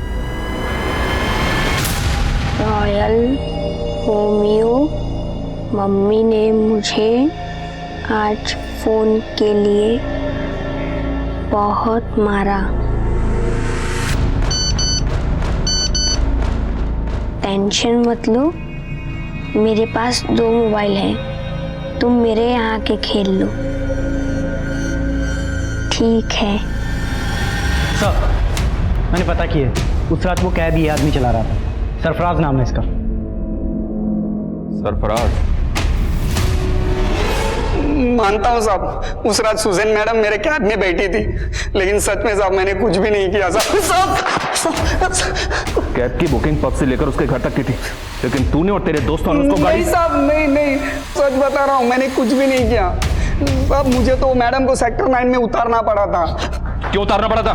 तभी मैं पेट्रोल डालना भूल गया था गाड़ी में, तभी मेरी नज़र फ्यूल टैंक पे पड़ी साहब। फिर मैंने पीछे मुड़ के देखा तो मैडम नशे में थी, सोई हुई। अगर मैं दूसरा रूट चेंज कर लेता तो सही नहीं होता ना, इसलिए फिर मुझे मैडम को सेक्टर 9 में उतारना पड़ा था। Sorry madam. ये ऐसा नहीं मानेगा, तोड़ो इसको। नहीं साहब, मैंने कुछ भी नहीं किया। थैंक्स आदित्य, मुझे तो लगा कि तुम मुझसे बात ही नहीं करोगे। अरे उस दिन मूड ऑफ था मेरा, लेकिन अब मैं रोज गेम खेल सकता हूँ। फोन भी अरेंज हो गया। कहाँ से अरेंज हो गया? अरे तुझे बता के क्या फायदा। ठीक है मत बता, पर मैं तुझे एक सरप्राइज ट्रीट देने का सोच रही थी। कैसे सरप्राइज ट्रीट? उसके लिए तो तुझे मेरे साथ चलना पड़ेगा ना, तो चल। क्या मेरे इशारे पर सुजैन का रेप हुआ? किसने कहा आपसे? किसी ने हमसे कुछ नहीं कहा। उसने तो हमें यह भी नहीं कहा कि आप उसे मोलेस्ट कर रहे थे, लेकिन फिर भी हमने पता लगा लिया। सर मैंने कभी भी उसको मोलेस्ट करने की कोशिश नहीं की। इनफैक्ट इंटेंशन से उसके खराब थे। तुम मोह की टेंशन मत लो सुजैन, तुम ग्रो करोगी तो नेचुरली उसकी भी ग्रोथ होगी। या एनीवे, मुझे मेरे एक न्यू कॉन्सेप्ट का प्रेजेंटेशन देना है तुम्हें। New concept? या एक late night show. I give you demo. Hello friends, ये रात खुश नसीब है कि आज हम करीब हैं। ओ नो, अपने तकिए से मत लिपटो, ये तो सिरहाना है, सीहर कहीं और है। अपनी उंगलियों से पूछो, ये 21 ग्राम रूह किसके लिए तड़प रही है, किसके लिए भटक रही है? Stop it Suzanne. क्या ये सब? सर मैंने उसको रोक दिया तो उसने सीन क्रिएट कर दिया। कुछ ऐसा तो नहीं जो आप बताना भूल रहे हैं? अगर है तो अभी बताती, बाद में मौका नहीं मिलेगा। सर आई एम श्योर मैं कुछ भी भूल नहीं रहा हूँ, बल्कि भूलने की बीमारी तो सुजैन को है। किसको भूलने की बीमारी है? सुजैन को सर। देखिए जो भी कहना चाहते हैं साफ साफ कहिए। सर उसको लोगों के नाम तक तो याद नहीं रहते, हाथ से क्या याद रखेगी? आपको यकीन नहीं हो रहा ना? सर सच्चाई क्या है आपको मेरा स्टाफ बताएगा। बता रहे से चल बोल, कहाँ ड्रॉप किया था उसे? साहब उस रात मैडम को मैंने यहीं उतारा था, उसके बाद क्या हुआ मुझे नहीं पता साहब। या तो कोई सीसीटीवी भी नहीं है, क्या पता तू झूठ बोल रहा है? नहीं साहब मैं सच बोल रहा हूँ, मैंने कुछ भी नहीं किया सर। ज्योति, अनु, उमेश, सर को बताओ सुजैन कैसे सबके नाम भूल जाया करती थी। कम ऑन अनु, गो अहेड। हाँ सर, जब मैं यहाँ न्यू आई थी तो सुजैन मेरा नाम भी भूल जाती थी। सुजैन, बिस्वा का ये आइडिया काफ़ी अच्छा लग रहा है, अगर हम इस पर कुछ डेवलप करें तो? यार इस आइडिया में ना कोई स्कोप नहीं है वीनू। वीनू? वीनू नहीं सुजैन, मेरा नाम अनुलिपा है। सर आप खुद ही देखिए, पहले उसने कहा था कि उसका एक्सीडेंट हुआ था, राइट? अब वो कह रही है कि उसके साथ गैंग रेप हुआ है। सर मैं नहीं जानता वो सच में कुछ भूल रही है या जानबूझ के झूठ बोल रही है, लेकिन मुझे उसके इरादे ठीक नहीं लग रहे। लुक एट दिस, ऐसे मार्क्स मेरी पूरी बॉडी पे हैं। कहाँ जा रहे हो? बस 1 मिनट में आता हूँ।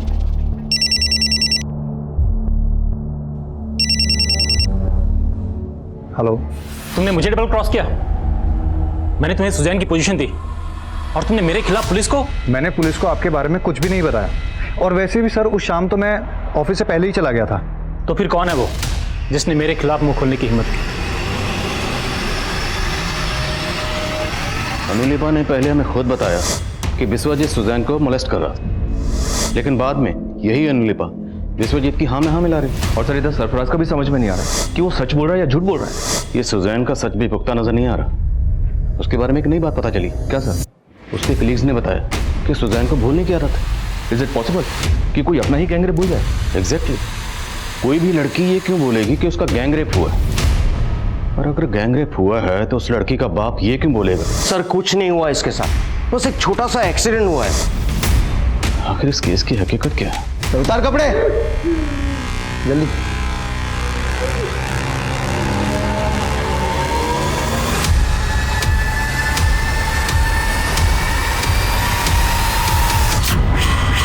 Bye the way I am Dev. अर्थ को भी अपना दोस्त बना ले।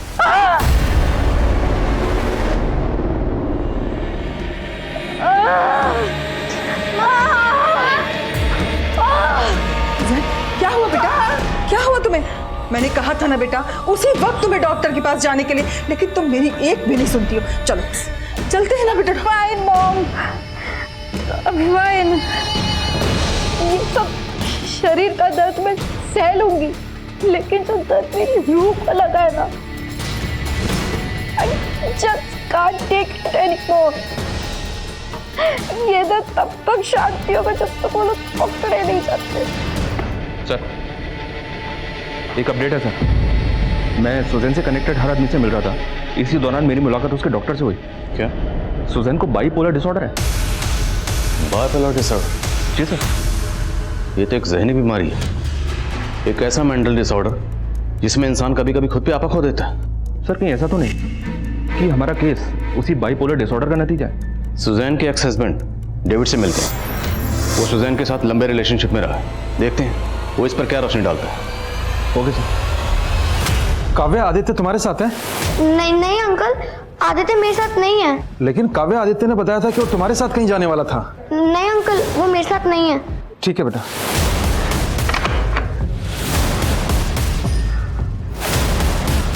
सर बाइपोलर डिसऑर्डर की वजह से खुद को हर्ट करना, अपने दर्द को सहन करना सुजैन की आदत सी बन गई थी सर। इनफैक्ट जब भी हमारा झगड़ा होता तो अपने वृक्ष तक काट लेती थी वो। सर यहाँ तक कि अब रुक क्यों गए? जो भी बात है कही। सर वो David, hurt me. Come on, hurt me.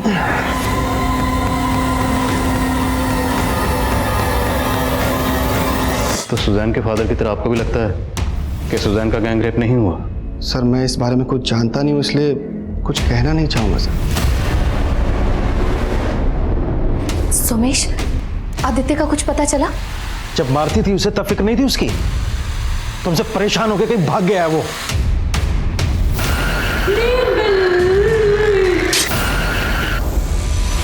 मैंने बहुत सोचा तो मुझे याद आया कि वो आदमी जो मुझे पब में मिला था उसका नाम देव है।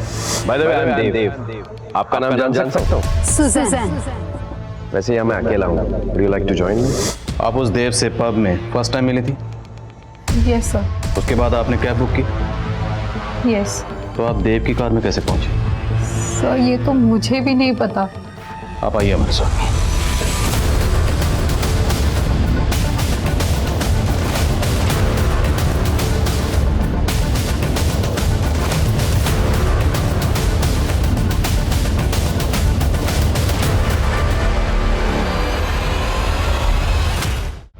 यही वो जगह कैब ड्राइवर ने हमें बताया कि उसने आपको यहाँ ड्रॉप किया।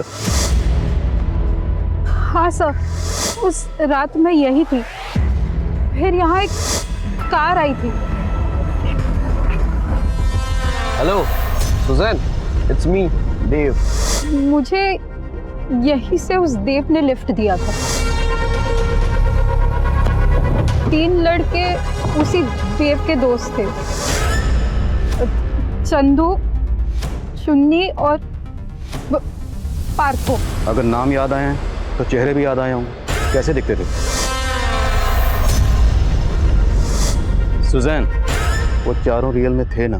सर, आप मुझ पे ही डाउट कर रहे हैं। देखिए, डाउट तो आपके अपने कर रहे हैं, हम तो फिर भी अपनी ड्यूटी कर रहे हैं। अच्छा ये बताइए, उसके बाद क्या हुआ? कुछ याद आ रहा है आपको? कोई यहाँ के बाद आपको कहाँ लेकर गए?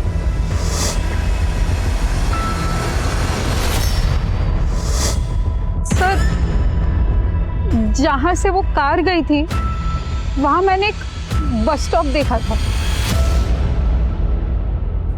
सुजैन, आपके सर पे ये चोट कैसे लगी? उन्होंने मुझे कार से फेंका था और वहाँ मेरा सर एक पत्थर से टकराया था। वो जगह कौन सी थी? वहाँ बहुत सारे आयरन पिलर्स थे वहाँ बहुत सारे। Iron pillar? हाँ सर, वहीं से मैंने एक ऑटो ली थी। वो ऑटो वाला तो अभी तक नहीं मिला, लेकिन वो कार कैसी थी? उसके आपका रंग, मॉडल, नंबर कुछ भी याद है तो प्लीज हमें बताइए। सर, शायद वो सिल्वर कलर की कार थी। हमें उस जगह का पता लगाना जहाँ पर सुजैन को कार से फेंका गया था। उसको अलग अलग डायरेक्शन में लेकर जाते हैं, देखते हैं जगह याद आती है नहीं आती।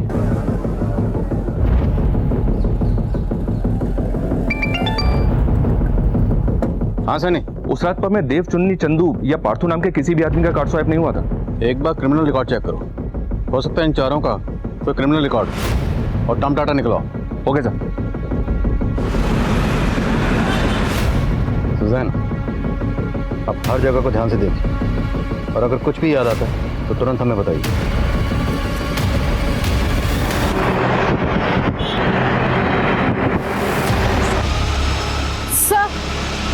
सर, ये अरे रुक। सर, जब वो लोग कार में मेरे साथ, तब मैंने यही बस स्टॉप देखी थी। तो फिर वो जगह भी आसपास ही होनी चाहिए जहाँ पर उन लोगों ने आपको फेंका। हाँ सर।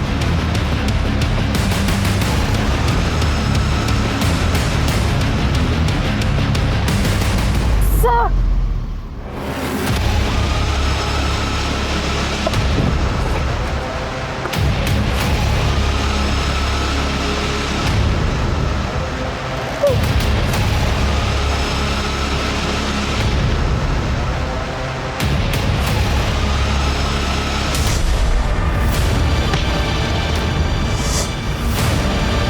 पत्थर से सर टकरा था?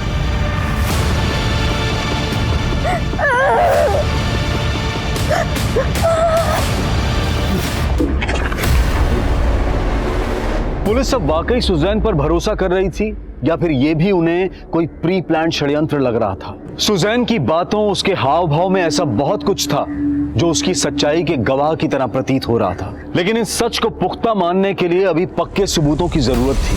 जो पत्थर सुजैन ने पुलिस को दिखाया था, उस पत्थर को फॉरेंसिक जांच के लिए भेज दिया गया था। उस पत्थर पर मिले ब्लड के ट्रेसेस सुजैन के ब्लड से मिल रहे थे। लेकिन अब भी पुलिस डाउट में काम कर रही है, क्योंकि जो 4 नाम सुजैन ने पुलिस को दिए हैं, उनके होने ना होने पर रहस्य अब भी बरकरार है। उनके बारे में ना क्रिमिनल डेटा में कुछ है और ना ही डम डेटा में। पुलिस के इन्वेस्टिगेशन का रूट सिर्फ और सिर्फ उन 4 नामों में उलझ कर रह गया, चुन्नी, चंदू, देव और पार्थो। इन चारों नामों के कई लोगों की लिस्टिंग की मैंने, सबको चेक किया, सबका बैकग्राउंड क्लीन है सर। सोशल मीडिया पे भी इन चारों नामों के कई अलग अलग प्रोफाइल्स बने हुए हैं, लेकिन इन चारों नामों का आपस में कोई कनेक्शन नहीं मिल रहा है। और सवाल यह है कि कोई भी मुजरिम या रेपिस्ट विक्टिम को अपना असली नाम बताए, तब तो सर हमारी अब तक की सारी मेहनत जीरो हो जाएगी। हम तो ऐसे ही लोगों को ढूंढ रहे हैं जिनका नाम भी असली नहीं है। अब ये असली नाम हो या नकली, ढूंढना तो है।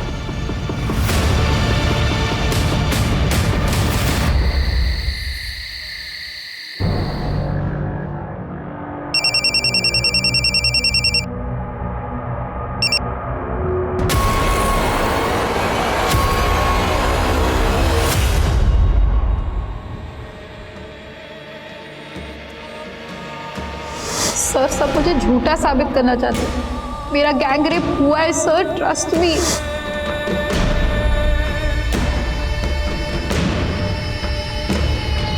सर आप इस वक्त यहाँ? आजकल हर वक्त एक घुटन महसूस होती है। ऐसा लगता है जैसे कहीं चैन नहीं है। आप शायद इस बात से परेशान हैं कि आज उस विक्टिम का नाम पब्लिकली ओपन हो गया है। कौन से विक्टिम? सर वो रेप विक्टिम सुजैन फर्नांडिस। मुझे हमारी सिस्टम पे ट्रस्ट था, पर अब ऐसा लग रहा है कि शायद मुझे जस्टिस नहीं मिलेगा। लेकिन उससे ज्यादा दर्द इस बात का है कि अब मेरी सच्चाई पे भी शक किया जा रहा है। गलत मेरे साथ हुआ, मैं गलत नहीं। और जब मैं गलत नहीं तो मैं क्यों अपना चेहरा छिपाऊं? अब मेरा असली नाम पब्लिक कर दूं, मुझे कोई फर्क नहीं पड़ता। मैं सुजैन हूं, सुजैन फर्नांडिस।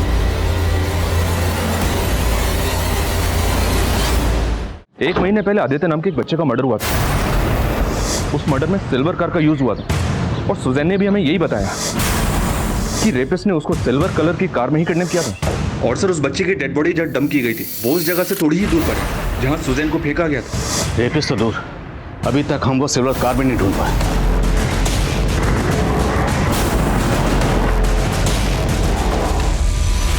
सर उस दिन आदित्य ने बताया था कि वो अपनी फ्रेंड काव्या के साथ खेलने गया था। पहले तो काव्या ने कुछ बताया नहीं, लेकिन बाद में उसने बताया कि कुछ लड़के आदित्य को कार में डाल कर ले गए थे। काव्या मैं तुझसे बाद में मिलता हूँ। वो लड़के कौन होंगे, कुछ आइडिया? आदित्य ने कहा था कि वो कार वाले अंकल उसे एक मोबाइल देंगे जिसके अंदर वो स्नाइपर जी गेम खेलेगा। स्नाइपर जी? सर आदित्य इस ऐप पर गेम खेलता था। आदित्य के टीममेट्स की लिस्ट में एक नाम चंदू है और चंदू उन चारों में से एक का नाम है। इस ऐप के सोर्स का पता करो और पता लगाओ वो जो फ़ोन इस्तेमाल करता था उसका IMEI नंबर क्या है और वो कौन सा सिम इस्तेमाल करता था। Yes sir.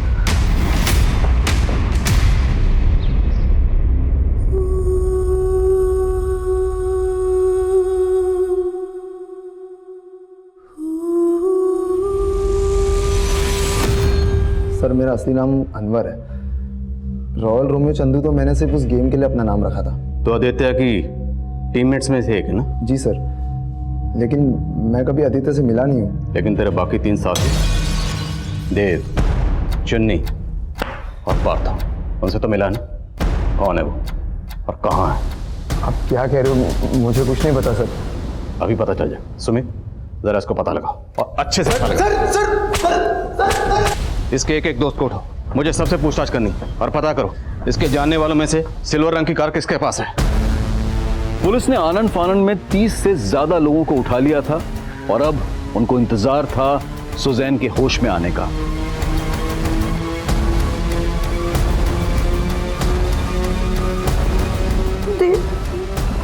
Dev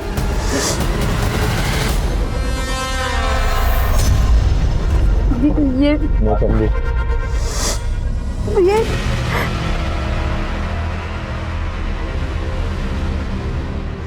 I am Partho. ये भी ट्रांसफर। नीलोत्तम घोष उर्फ देव, अनवर खान उर्फ चंदू और इम्तियाज खान उर्फ पार्थ। बचा कौन? चुन्नी बाबू। वो कहाँ और उसका असली नाम क्या है? लियाकत अली। कहाँ मिलेगा? मालूम नहीं सर, वो पहले ही अंडरग्राउंड हो गया था। हम भी प्लान बना रहे थे। भागने का प्लान बना रहे थे? हाँ, अब ये बोलो, तुम लोगों ने लड़की को ये नकली नाम क्यों बताया? बोलो। सर हम सारी लड़कियों को अपना यही नाम बताते। सारी मतलब? इससे पहले भी तुम लोगों ने रेप किए? वो सारी सब प्रोस्टिट्यूट्स थी सर। मैं सुजैन से भी देवबंद के ही मिला था। उसको देखते ही नीयत डोल गई थी मेरी। एक्सक्यूज मी, ये आपका ईयरिंग गिर गया था। Oh, thank you so much. By the way, I am Dev. आपका नाम जान सकता हूँ? सुजैन। जल्दी करो बे, एकदम ढूंढा है मैंने।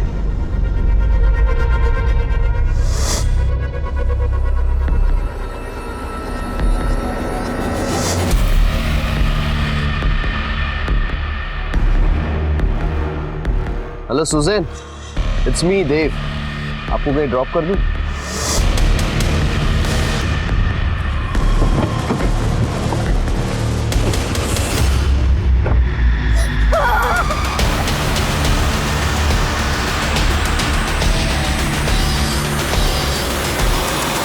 तो बच्चा आदित्य, उसे क्यों मारा? सर वो स्नाइपर जी गेम खेलते वक्त हम सारे टीममेट्स बन गए।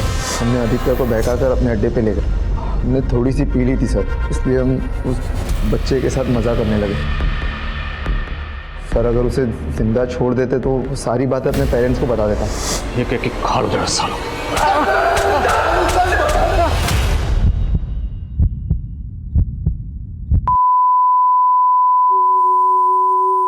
इस केस की दुखद विडंबना यह थी कि 3 गुनहगारों के पकड़े जाने के महज 2 दिन के बाद ही सुजैन ने अपना दम तोड़ दिया। तकरीबन 1 महीने के बाद चौथा गुनहगार लियाकत अली उर्फ चुन्नी पुलिस की गिरफ्त में आ गया। सुजैन एक सशक्त महिला थी, एक सक्सेसफुल रेडियो जॉकी। उसकी आवाज की खनक की लुत्फ एक समय पूरा देश उठाता था, लेकिन जुर्म के खिलाफ अपनी आवाज को बुलंद रखने की कवायद में उसकी जान निकल गई। हिंदुस्तान की रेप केसेस के इतिहास में सुजैन पहली ऐसी पीड़िता थी जो रेप के शर्म के पीछे अपना नाम और पहचान छुपाने की जगह खुलकर कैमरा के सामने आई। एक निरपराध समाज और एक स्वस्थ सिस्टम एक ऐसा आशावाद है जिस पर हमारा भरोसा अक्सर डगमगाने लगता है, लेकिन हमें यह सब्र और हौसला कायम रखना होगा कि सच के लिए आवाज उठाना हमारा फर्ज है, हमारा अधिकार है। सुजैन में यह जज्बा था, लेकिन उसकी 5 दिन की चुप्पी एक लंबे वक्त का इंतजार बन गई। अब मैं अनूप सोनी आपसे विदा लेता हूं। फिर मुलाकात होगी क्राइम पेट्रोल सतर्क में एक और नए केस के साथ और उस पर हमारे एक्सपर्ट के विश्लेषण के साथ। तब तक अपना और अपने परिवार का ख्याल रखें, सतर्क रहें, सुरक्षित रहें और देखते रहें क्राइम पेट्रोल सतर्क। जय हिंद।